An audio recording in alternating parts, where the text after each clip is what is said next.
मुकुंद मुरारी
देवाधिदेव परात्पर परब्रह्म परमपिता परमात्मा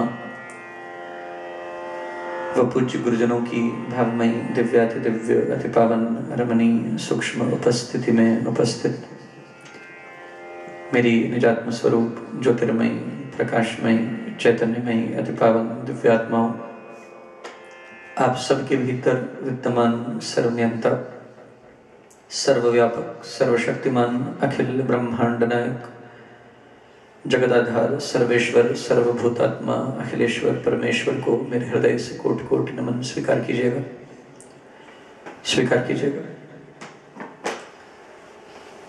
परमात्मा देव की अहेतु की कृपा से श्री अमृतवाणी सत्संग 40 दिवसीय महायज्ञ, जिसकी 33वीं संध्या में आज हम प्रवेश पा चुके हैं। व्यासपीठ आपका पुनः अभिनंदन सत्कार सहित वंदन करती है। श्री अमृतवाणी जी की व्याख्या चल रही है। स्वामी जी महाराज कहते हैं, नाम चिंतामणि रत्न अमोल, राम नाम महिमा अनमोल, अतुल प्रभाव अति प्रताप, राम नाम कहा तारक जा।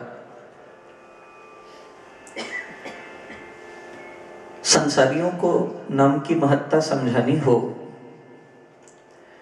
दुनिया के दौलत के पीछे भागने वाले व्यक्ति को नाम की महत्ता समझानी हो, इसलिए स्वामी जी महाराज बड़ा उत्तम उदाहरण चुन रहे हैं।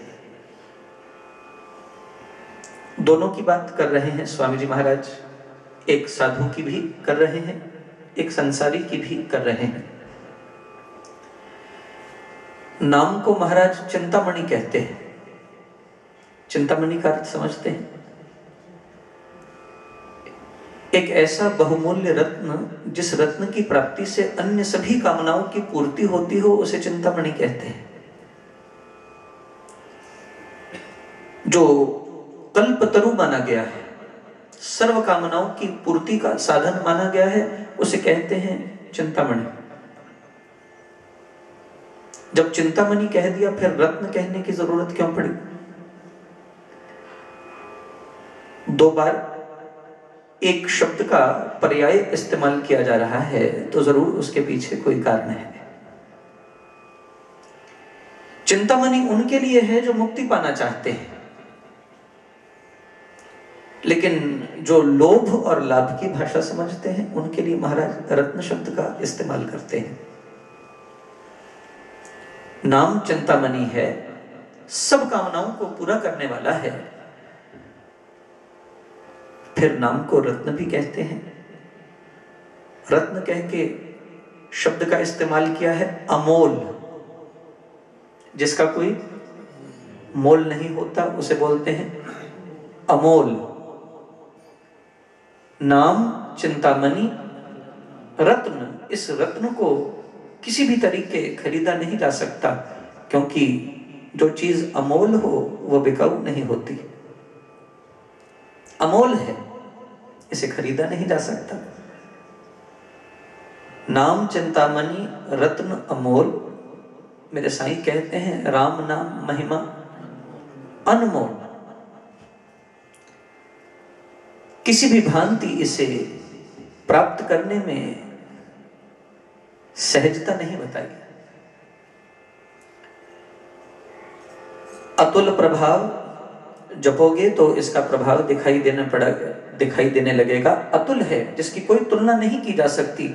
बहुत चीजों की तुलना होती है, वे तुलनात्मक होती हैं, they are comparative. You can compare them to one और the other thing. They can be so many other alternatives to it.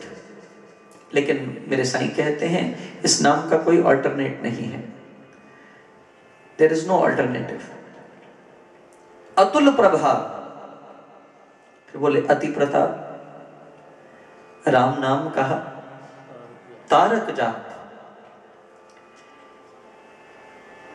अनमोल है ये महिमा।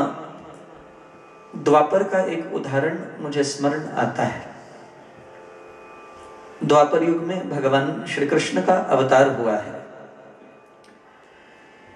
भगवान श्री कृष्ण अवतरित हुए, कई नाम उनके पड़े। अनेक रूप रूपाय विष्णवे प्रभ विष्णवे। अनेक रूप हुए उनके, जैसी लीला करते हैं वैसा नाम पड़ जाता है। पहाड़ को उठाते हैं, गिरिराज को उठाते हैं, नाम पड़ जाता है गिरिधारी। दूसरों के मन को जीत लेते हैं, दूसरों के मन अपनी ओर आकृष्ट कर लेते हैं, इसलिए नाम पड़ जाता है मनमोहन। कर्षति आकर्षति इति कृष्ण, अपनी ओर सबको खींच लेते हैं। He has got the charisma to pull your mind, your heart, your intellect, तीनों को अपनी ओर खींचने की ताकत रखते हैं, इसलिए नाम है कृष्ण। जैसी लीला करते हैं वैसा नाम पड़ जाता है। यशोदा की रस्सी से बंधते हैं, नाम दामोदर हो जाता है। गोपियों के अधिष्ठात्र बनते हैं, इसलिए नाम गोपेश्वर पड़ जाता है। गोपिका वल्लभ, राधा के पति हैं, इसलिए नाम पड़ जाता है राधा वल्लभ। अनेक नाम हैं भगवान के, अनेक रूप हैं भगवान के। भगवान योगेश्वर श्री कृष्ण 11.5 वर्ष पर्यंत वृंदावन की भूमि पे रहे, उसके बाद वृंदावन में कभी रहे नहीं। द्वारका में आ गए हैं। जब द्वारका में आए हैं, ये गोपेश्वर, ये राधा वल्लभ, गोपिका वल्लभ, गोपियों को स्मरण करते हैं, श्री राधा को स्मरण करते हैं।